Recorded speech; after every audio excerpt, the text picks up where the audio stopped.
In what was an absolute thriller between number 19 Syracuse and number 12 NC State in a game that means a whole lot for the NCAA and ACC tournaments, the Wolfpack came out on top in overtime, 75-71.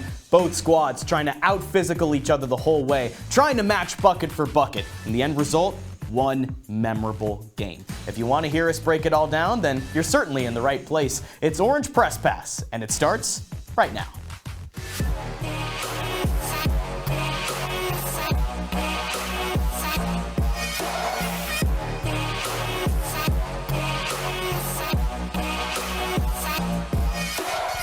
Welcome inside our CitrusTV studios. It's Orange Press Pass alongside Hudson, Ridley, and Max Gifford. I'm Srikar, Rajendran. Number 12 NC State takes down number 19 Syracuse 75-71 in overtime. A real clash of heavyweights. Hudson, what are your first thoughts after watching all the action from that overtime bonanza? Well, Srikar, my first thoughts also stem from some thoughts that I had earlier, which was this is good to see Syracuse play with a little bit of momentum coming down the stretch. It's an important game, Max, at this point in the season, obviously being the last game of the season. And after a tough loss to Duke and a game against Pitt, which is a bottom-ranking ACC team where they struggle a little bit, they played at the level of their competition here in NC State. All right, well, you're really positive. Srikar says this was a memorable game. I'm actually taking the negative route. This was kind of a snooze fest if you were watching the overtime period. This had glimpses of being an instant classic. If you were asleep during the fourth quarter, I don't know where you were, but you had you mentioned Syracuse had such good momentum throughout this entire game. And then for them to put up only 5 points in that overtime period, this had the chance to be one of the best games of this season, and it ended up being kind of a whimper. Well, Max thinks it was a snooze fest. Hudson thinks it was a pretty good game. But Syracuse and NC State, two big-time squads with seeding on the line. I think it's a good time to rewind and look at some highlights from tonight's game in the Reynolds Coliseum. Syracuse and NC State, obviously two top 20 teams and two teams that clinched a double bye in the ACC tournament. And it would start with some NC State action. Mimi Collins makes the jumper there. 11-5 run for NC State to start, but Syracuse, Deisha Fair, a nice move. She hits the three. And then Georgia Woolley trying to push the tempo a little bit. A nice up and under, makes it right there. And then at the end of the first quarter, let's see if SU can make some more damage here. Kira Wood, right place, right time, makes the layup, and that would cap off the first quarter, 25-21 SU. But on the other side, River Baldwin, a nice finish there. A double-double, 13 points and 13 boards, Hudson. Yeah, exactly. They couldn't control her all night long in the paint. That was a big reason why SU lost down the stretch. Well, there's one River, and then there's another Rivers. That is Sanaya Rivers there, who makes the three, 38-35, NC State at the half, and the second half would only mean more action between these two top teams. Deisha Fair again hits the three, 26 points. She led all scorers in this one. On the other side, Zoe Brooks just inside the arc, nails it right there. So at the end of the third quarter, it's 54-52 NC State. We're still tight going into the fourth. Madison Hayes hits the three-point jumper. Max, back and forth. And it's that game of runs you talked about. Syracuse rearing its head in that final fourth quarter. Here comes Cardiac Cuse. And look here at the NC State team. A nice pass from Sanaya Rivers inside to River Baldwin. A huge shot there. Final seconds of the fourth. Can SU tie it? A three from Izzy Varejao is off. What is happening at the end of the game here? The buzzer has sounded, but do we have a foul call? Let's look at the replay right here. And it looks like that arm was hooked. So Alyssa Latham is going to the line for two. A 50% free throw shooter. She nails both. And we are having bonus basketball in the Reynolds Coliseum. And there is a three from Sophie Burrows to start things off. And then inside, Isaiah James, the scoring leader for the Wolfpack, makes a shot there. Now, it's interesting to see what team is going to pull away in a game that's been back and forth essentially all game. Under a minute to go. 72-69. NC State. Look at the turnover here. A backbreaker for the Orange. And at the free throw line, that is Sanaya Rivers capping off the game. 75-71 your final. And this was a game with a lot of scoring, a lot of offense, And, Max alluded to it before, a little bit of a snooze fest in overtime, but what else did you notice from this game? Well, what I noticed especially was there's no doubt that the offense ran through D'Asia Fair again, and with that, NC State relied on Sanaya Rivers the whole time. They had those consistent scoring threats they just continued to go to throughout the entire contest. There was really no deviation, Hudson. Well, also, like Srikar mentioned, this game was an instant classic, not just because of what we saw on the court. You look at some of those numbers in tonight's box score, they're a little bit comical when you see the inflation of numbers that we're getting here tonight. Well, we come back here and look who we have at the desk. Andrew Della, Piana, how are you doing, my friend? That's our reporter from tonight's game. He's joined us. Andrew, what a wild game. I mean, how do you feel after that? Probably one of the best games we've seen all season long. A top 20 matchup that just had all the hype that we expected to come into this game. I mean, exactly, it did, but once you get into that final quarter, it got hot, Yeah. But then overtime, the Orange only scored 5 points, Andrew. I just want to know, why did the offense stagnate in that final period? It looked similar to how it did in that second quarter, right, Hudson? And because they got a little bit too reliable on D'Asia Fair, she goes 0 for 3. Georgia Woolley really shaken up in that overtime period as well, 0 for 4 with a pair of turnovers. This team shot 1 for 10 in the final period. That's not going to win you games inside a top 15 building where you need to pick up a victory against NC State to try to push some NCAA tournament hopes. Okay, but Andrew, in that situation, then who do you want in your starting five? Because you mentioned it was a tough quarter for Georgia Woolley. Alyssa Latham fouled out, and Sophie Burrows hit a clutch 3 in that overtime period, but that was essentially it. Who is your starting five in those situations, especially with the ACC and NCAA tournaments coming up? I think you still have to go with Fair.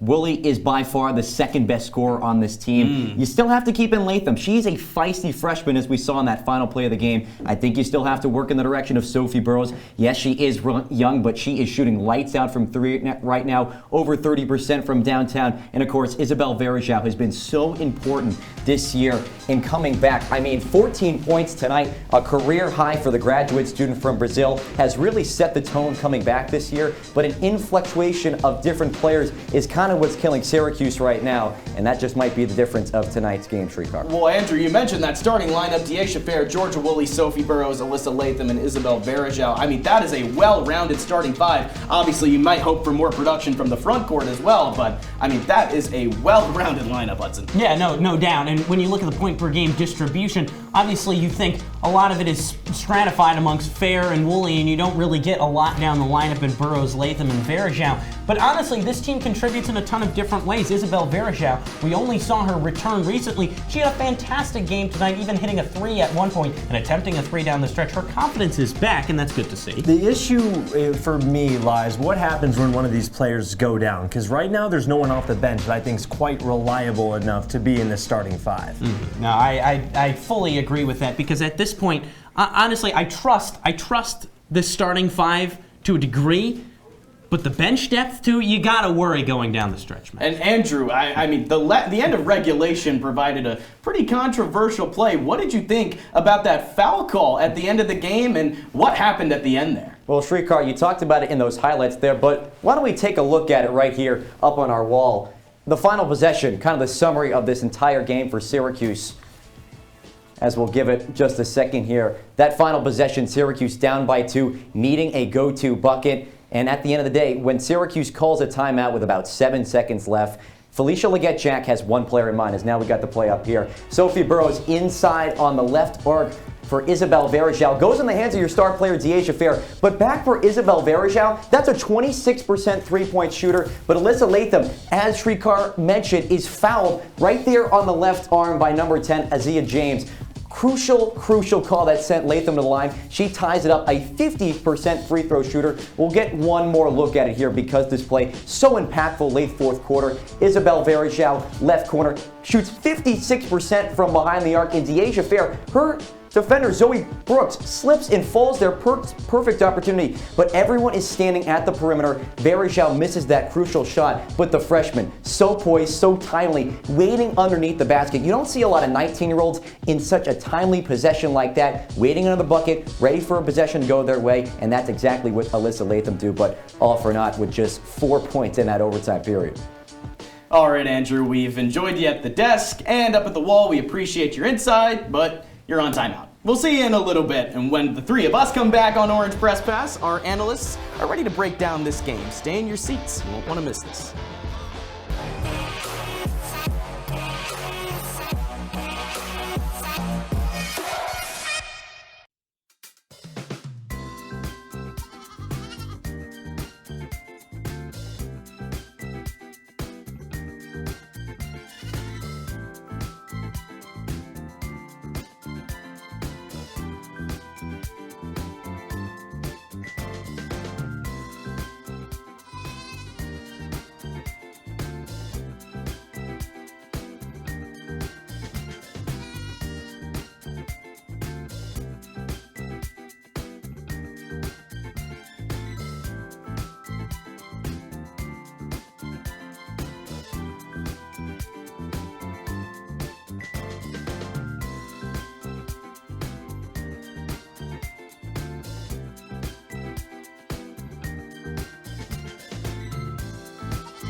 Welcome back to Orange Press Pass. I'm Srikar Rajendran alongside Hudson, Ridley, and Max Gifford. NC State takes down Syracuse 75-71, and Syracuse really established its presence on the glass. 52 boards, and about half of them on the offensive end, but NC State also was keeping up with 40 of their own. Hudson, what did you think of both of these front courts and how they did on the glass? Like I mentioned, those inflated numbers right there. 52 to 40 in the rebounding margin. I mean, that's something you don't see a lot. A combined 92 rebounds. These teams were both battling it out, and credit to River Baldwin on NC State's end with 13 rebounds, but also Alyssa Latham. I mean, it wasn't just those 2 clutch free throws at the end of the game. She piled on 10 boards, and add that to the 8 that Kyra Wood had. This was a all-out team rebounding effort for Syracuse. Well, for NC State, it's kind of just another day at the office. This is I think they have more than 20 games this year with 40-plus rebounds. For Syracuse, it was a little odd. I mean, they've only had so many of these games in ACC play. They had some more in some non-conference play, but they have played a lot. But they've rebounded so much better against non-conference foes than they have conference foes. NC State, on the other hand, I mean, it's just second nature to them at this point. Yeah, I mean, you look at these rebounding numbers right here. Syracuse, 40 rebounds. They love the number 40. I mean, when they rack up the number 40, they're pretty much unbeatable. NC State, rather, had 40 rebounds against Syracuse, 40 against North Carolina, 40 against Georgia Tech, 40 against Notre Dame. That's the number that they like to hit. I was going to say,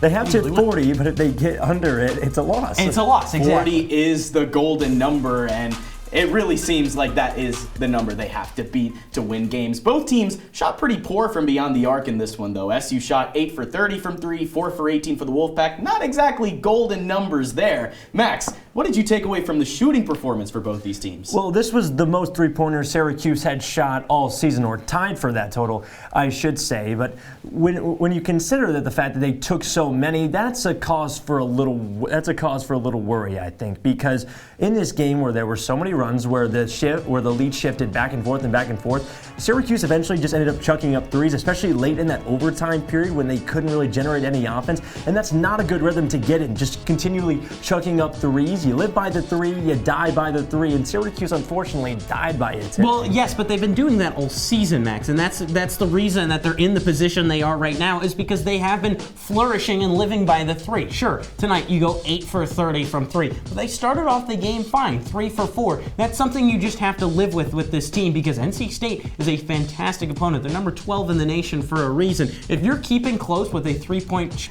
performance like that, when your shooters really get going and they can space the floor a little bit more with this team, which we didn't really fully see tonight at times, once that happens, this team is going to reach another level, one that they were at the beginning of the year, and one you hope they can return to. And fellas, it was kind of the opposite of what we've been accustomed to from the Syracuse team, where sometimes they'd have, a fast start and slow up. Well, it was not really the opposite, but kind of the same here. You start the first quarter 11 for 17 from the floor, 3 for 4 from 3. Max, I mean, is this a sign of things to come for the future? future? I mean, you have to hope not if you're this team, because especially when you rely on so many threes from Gifford and Georgia Woolley, NC State can survive having numbers like these, because this was their 9th game having 4 or fewer threes. New Orleans, on the other hand, they're not very good when they can't consistently get those shots up, and when they end up just having to chuck up so many, it usually is to their detriment. Well, it all matters when Georgia Woolley is hitting threes, because when she's not, she went 0 of 5 tonight. She's not helping Gifford. Those numbers look even worse. Well, this game certainly lived up to its billing. 10 lead changes in this one. Some big runs from both teams at various points throughout the game. Hudson, what did you think watching all of this back and forth action? I mean, did you need a breather at any point? I mean, welcome to Syracuse women's basketball. This is something that we've seen basically this entire year, and to be completely honest with you, you can expect this on a game-to-game basis. Now, whether or not they get out to a hot start and then they start to trail like they did tonight, or vice versa, when in previous games they've gotten off to slow starts and then gotten hot in the fourth quarter, you can expect runs like this. I'm not worried about 10 lead changes in a game or really long runs from NC State, because that's just how this team operates. But what I'm worried about is the fact that Syracuse led for 25 minutes of this game, so it doesn't really necessarily matter how many times the lead changes. Syracuse had the lead for the majority, and then you lost it at the end. Yeah, but 25 of 40, there's still an extra 15 minutes in there. That's not a crazy number to be leading by. I mean, that's an average basketball. Okay, but when you're going on consistent double-digit runs and then you're going on consistent, double-digit droughts, Syracuse was 0 for 11 at one point in field goals, and then they ended the game 0 for 4 on field goals. This team gambles, and that's just something you're going to have to get used to at a certain point, Max, when the tournament's roll around. Well, they should also try to make some shots while they're at it. Well, a player that did end up making shots, our player of the game, is none other than Sanaya Rivers. 22 points, 8 boards, nearly a double-double, plus 5 assists to boot. Super clutch pass to River Baldwin at the end of regulation to give NC State a push. I mean, a fantastic performance from one of the Wolfpack's biggest offensive threats. And when we come back on Orange Press Pass, so does Andrew Della Piana. He and our other 2 analysts break down some tournament brackets after the result of tonight's games. I mean, you are not going to want to miss this. Stay tuned and stay in your seats.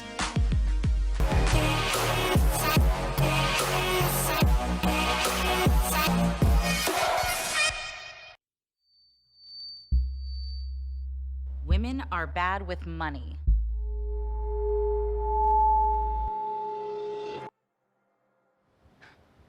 That's what the world's been saying for centuries.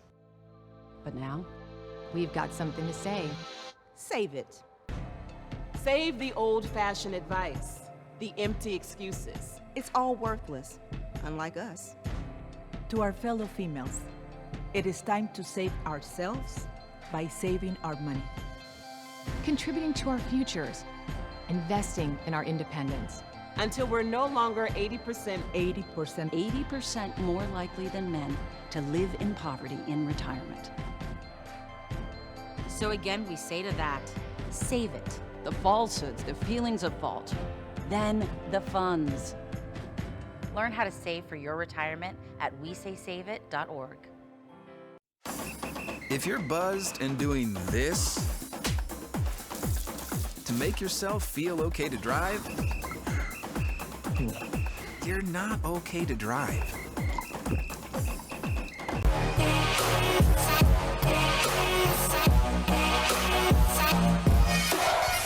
Welcome back to Orange Press Pass. 75-71, NC State takes down Syracuse. I'm feeling a little bit lonely at the desk, and that's because our analysts, Hudson, Ridley, and Max Gifford, as well as our reporter, Andrew Della Piana, are up at the wall. And so with this SU loss and Notre Dame beating Virginia Tech around the same time, it's time for some bracketology to see how the ACC and NCAA landscape changed. And we'll start in the ACC. Hudson, what really stands out to you looking at the different seedings? Well, honestly, at this point, there's not a whole lot that stands out to me that we didn't know coming into today. Obviously, the Notre Dame loss over Virginia Tech means a little bit for Notre Dame and pride, but when things start to get to move around, Virginia Tech still has that 1 seed. It's going to be tough for Notre Dame to move up into higher seeding. What does concern me, though, if Syracuse...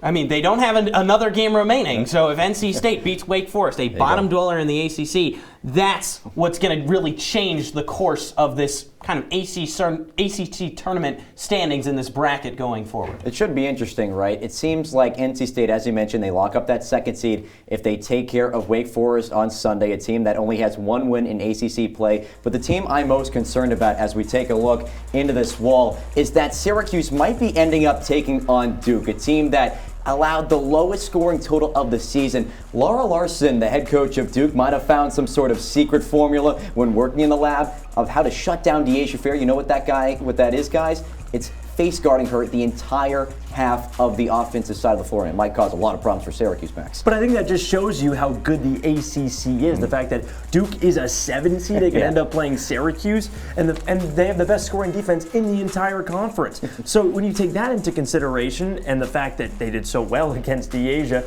it's kind of a trap game at the end of the day, especially with Syracuse having the double bye. You're going to have some time to sort of sit on the couch, watch these opponents, and wait. Sure, you get the film on the opponents, but at the end of the day, these opponents are going to be more fresh. They're going to have played the ACC competition that the Orange won't have for at least another week.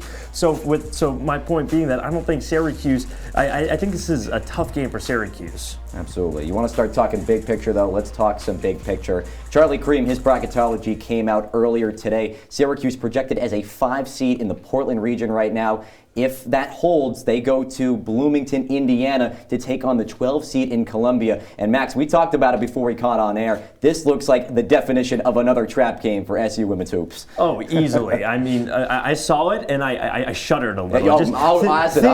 Thinking about last year and that game and how they shut down Deasia Fair. It was very similar to a Duke team. And here, the thing that also conscious me is it doesn't get any easier having to go against Indiana in the second round, likely, a team where you'll already be in Bloomington having to play at Assembly Hall. They sold out that arena the other day to watch Caitlin Clark and the Hoosiers, so that's a really hostile crowd to play in. I know Syracuse is used to playing in the Dome, but going up against a New York foe and then having to go against one of the best fan bases in college basketball in their arena, it's going to be a tough stretch to start the tournament. I'm not as concerned about Columbia as you are, because the Syracuse team, even though they aren't completely different in personnel, this is a different feel around the team, so Columbia doesn't concern me. But Andrew, being in the Bloomington region, like Max mentioned, this is a building that can sell out an Assembly Hall, a historic venue. I don't know if Syracuse is necessarily going to be up for the task, considering they're only 7-4 on the road this season, and this is a top 25 team. You got to win games on the road, and Assembly Hall is one of the toughest places to do so. If they end up in that region, that's a big cause for concern. And I'm more on the side of Max. Abby Shue, star Columbia player, dropped 21 points in that WNIT victory last year in New York City. Could be a dangerous team that Columbia runs into. Very good defensively, something that Duke did to shut down Syracuse and even NC State tonight. But when we look at the other half of this Portland bracket, is there anyone that you guys see that is a little bit dangerous that Syracuse, if they make that run to the Elite Eight Final Four, you could see them, shaking their head when they see that matchup? Oh, 100%, but it only matters if North Carolina gets to that point. I mean, we already saw Syracuse suffer a blowout loss. That was their first real, not necessarily heartbreaking loss, because Maryland was a heartbreaking loss, but demoralizing loss when they got thumped by North Carolina on the road. And then if you get past them at that point, you've beaten Florida State, but they're a good team. Don't forget, guys, in that mix, one of the greatest teams historically of all time, UConn still has fantastic players. You can never ignore them. And you're also ignoring Texas within that as well, Hudson. But my biggest scare is, again, with kind of that Florida State game, because sure, Syracuse beat Florida State, but that was at home in a game where Florida State had the lead and Syracuse had to come all the way back in the fourth quarter. Tough to beat a team twice, too. It is tough to beat a team twice, I will say, but we also mentioned the Columbia game. That's a 5-12 game. You can never predict those as well. This tournament is set to be kind of unpredictable, Andrew. Yeah, Florida State blew that 18-point lead to Syracuse. If you see that team again, they're not doing that again. Oh, absolutely not. The Dome and Cardiac Cuse was alive and well in that game, but might not be when March comes around. Andrew, thanks for joining us tonight. You most definitely know ball. Well, we took a look at the big picture, and when we come back, we're wrapping up shop here. We'll be taking a look at the results from some other games tonight when we return on Orange Press Pass. Stay tuned.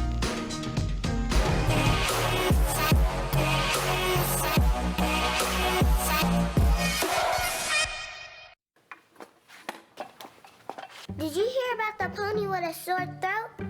He was a little horse. Can I tell you a cat joke? Just kidding. Why couldn't the pelican Wait, why was the basketball court all wet? Why? Because the players kept dribbling all over it. Where the Cavs go on vacation? New York.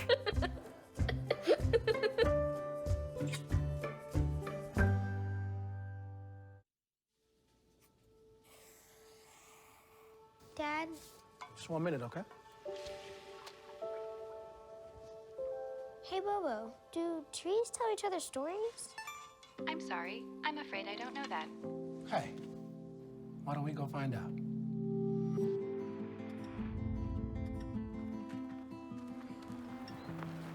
Listen.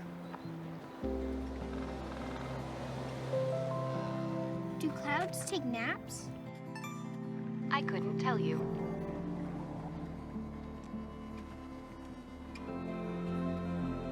Can birds draw pictures? I don't have an answer for that. Dad, do stars visit their friends? Look!